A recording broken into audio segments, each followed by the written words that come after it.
നമ്മളിപ്പോൾ സ്കൂളുകളിലേക്കൊക്കെ ചെന്നാൽ നമുക്ക് കാണാൻ പറ്റുന്നൊരു കാര്യം, അധ്യാപകരൊക്കെ ഇങ്ങനെ തലപൂഴ്ത്തിയിരിക്കുക. അധ്യാപകർ എന്താ തലപൂഴ്ത്തിയിരിക്കുന്നത്? ഇവർ രാവിലെ മുതൽ സ്കൂളിൽ വന്നാൽ പലവിധങ്ങളായിട്ടുള്ള രേഖപ്പെടുത്തലുകളാണ്. അതിൽ യുഡൈസ് ഡേറ്റയുടെ പിന്നെ ഫില്ലിങ്, യുഡൈസ് പ്ലസ് ഡേറ്റയുടെ അടുത്ത ഫില്ലിങ്, നേരത്തെ പറഞ്ഞ ഉച്ചഭക്ഷണത്തിൻ്റെ കണക്ക് നോക്കലും ഉച്ചഭക്ഷണത്തിൻ്റെ മെനു തീരുമാനിക്കലും ഉച്ചഭക്ഷണത്തിൻ്റെ വിതരണവും സ്കൂളുകളിൽ നടക്കുന്നത്. പിന്നെ നോക്കൂ, കായികമേള, ടൂർ, ശാസ്ത്രമേള, കലാമേള എന്നുള്ളത് സ്കൂളിൽ മാൻഡേറ്ററി ആയിട്ട് നടക്കുന്ന കാര്യങ്ങളാണ്.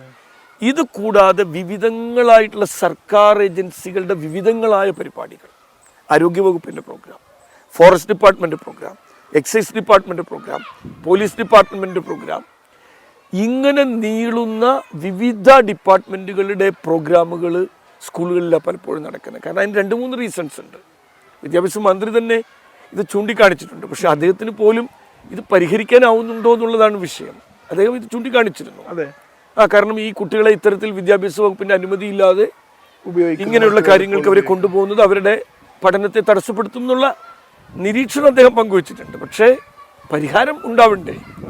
കാരണം അധ്യാപകരിപ്പോൾ ഇങ്ങനെ കുട്ടികളും അപ്പോൾ ഈ ലോകത്തുള്ള എല്ലാ പ്രവർത്തനങ്ങളും, അതായത് ഞാൻ പറഞ്ഞാൽ രക്തദാനം മുതൽ ഐക്യരാഷ്ട്രസഭാ ദിനാചരണം വരെയുള്ള കാര്യങ്ങൾ നടത്തേണ്ട ഇടമാണ് സ്കൂൾ എന്ന് വരുമ്പോൾ കുട്ടികൾക്ക് അധ്യാപകരിൽ നിന്ന്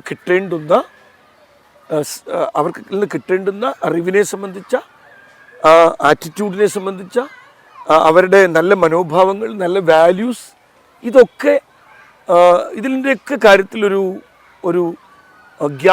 വാക്വം ഉണ്ടാവുകയാണ്. അത് പരിഹരിക്കണമെങ്കിൽ ഇങ്ങനെയുള്ള നിരവധി കാര്യങ്ങളിൽ നിന്ന് അധ്യാപകരെ ലിബറേറ്റ് ചെയ്യണം. ഞാൻ ലിബറേറ്റ് ചെയ്യണം എന്നുള്ള വാക്ക് പറയും. അവരെ അതിൽ നിന്ന് മോചിപ്പിക്കുക തന്നെ വേണം.